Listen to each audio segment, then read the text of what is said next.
Well, I moved to Thailand recently. I'm in the state of a career change, which today has me talking here.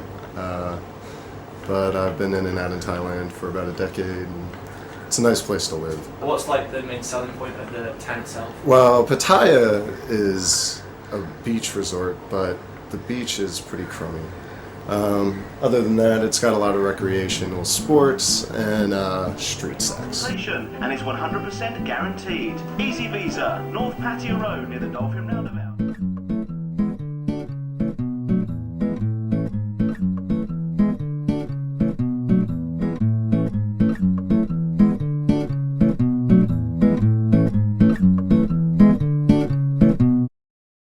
The thing I hated about England was that my life was planned. They offer you debt and loan and mortgage and everything that you need in normal life back in England ties you to staying there. My wife's 20 years younger than me, much more personable, not as demanding, much more attentive, but at the same time seemed to have a stronger grip on your bollocks. When I set off to come out here, I swore I'd never pay for sex. But I was just naive in thinking that I wasn't already. You're still paying for sex. Marriage is legalised prostitution. What is a prostitute? I mean, a woman at home waiting for her husband to give the paycheck is no different.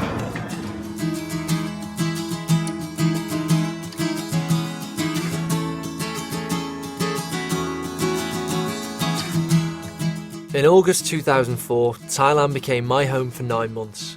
I'd just graduated. My girlfriend Sam, her parents lived out there, so we flew out to do a bit of travelling and relax a bit. Bangkok, the capital, is a crazy place to live. High-rise buildings fill the skyline, traffic jams take up any space left below. I mean, they are literally never ending, so people sort of climb out of their cars on the hard shoulder and walk home. But the city does have a fantastic energy. I mean, there is so much going on, the old and the new existing side by side.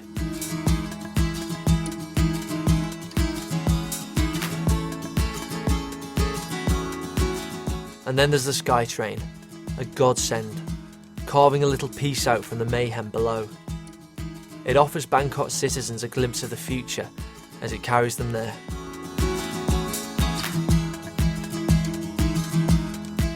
We got this idea when we were out there to make a film about sex tourism. We fancied the idea of being roving journalists undercover, so we bought dodgy press cards on the Khao San Road. We looked up the stats. How the sex industry there contributed to 14% of the country's GDP. How there were 2.8 million women working in sex bars and brothels across the country. How 200,000 children a year were being abused by paedophiles. We had our whole little expose planned out. But what we found meant the stats just didn't add up. Things just weren't as we'd expected.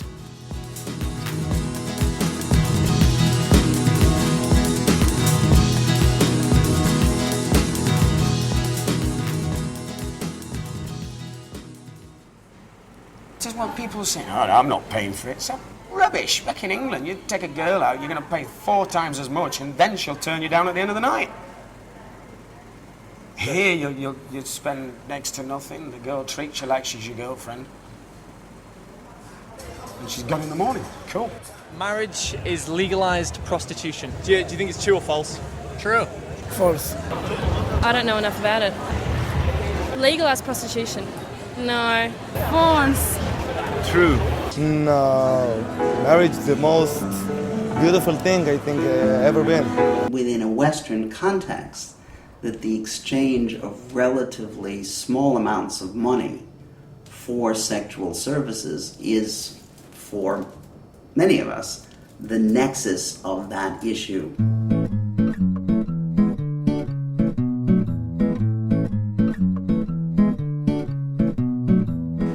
They do it because they're lazy, because they don't want to work, they don't want to work long hours in a field, in the sun, grafting for like 2,000 baht a month when they can get that in a night. You can't separate the need for money out of the character of the people in Thailand. It's just in there. Money's just swine into them all. Well, I wish I could say that I'd never heard that comment before. I have a very big problem with men who think that they're actually coming here and doing some development work by actually going to brothels and paying women off. If you're coming in with that sort of attitude, you've got it all upside down. If you don't affect their life, they don't even think about you.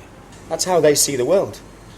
In some places, there are women who will happily accept gifts, but would be appalled by someone putting money on their table. Now, some people believe that any kind of sex work is slavery. The other side makes the argument that there will be sex work. It may not be ideal, it may not think it desirable, but it'll be there.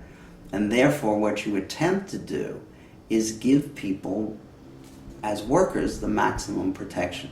Often the people who are least consulted in this are the women themselves. Do you enjoy your job, would you say? I don't think so. Have you ever enjoyed your job? I don't think so. Have you ever enjoyed sex? Everybody enjoy about money, not enjoy sex. Yeah, much money, good. They see prostitution only as what takes place in brothels. And so you will have girls who will say, I have a choice. Receiving money becomes less important than the issue of agency and choice. When I get to a ripe old age, if I don't look too fetching, I can come here and get treated like a god. You can pick whichever you want and just flash out your money, and you are, all of a sudden, you're a superstar. You're a movie star.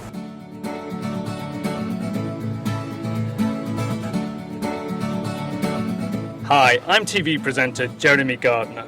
Do modern Western women seem too interested in their careers to notice a decent, sensitive guy like yourself? Well, you're not alone. ThaiBridesForYou.com is the company with the experience and the network to find you your perfect future partner. Our selection of beautiful Thai women, all of whom understand perfect English, are just longing to meet a man like you and fall in love. Imagine the perfect lifelong companion, willing to fulfill your every desire in the bedroom and not ashamed to be a happy homemaker. My usual response to that, am I on camera right now? Is that the scum of the earth from every country in the entire world, the ugliest, the most disgusting, the most low-class men from all over the world end up in this country.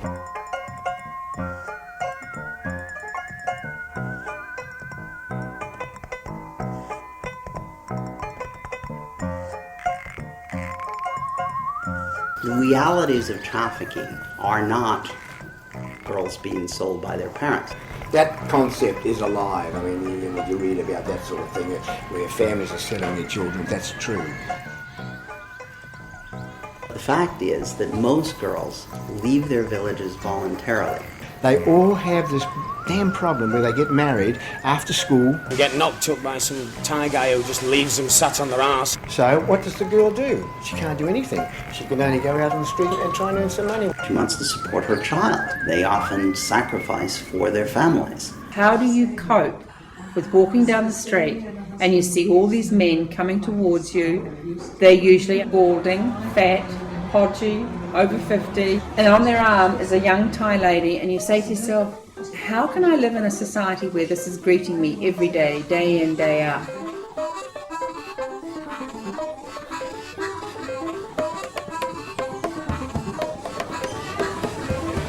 For centuries, European culture has seen Oriental culture as a place where luxury and decadence are easily at hand. The people would leave the cold wastes of Northern Europe to be fed luxurious foods and be waited on by beautiful women. The way Thailand advertises itself, and indeed the way Western travel firms, airlines, hotels advertise Thailand, is very interesting. If you walk through Thailand's airports at the moment, there's a slogan up on all the posters, which is a big smiling face that says, all smile, all the time. And this image of the smiling, docile, subservient woman who is there to please your every need has been pushed at us by literature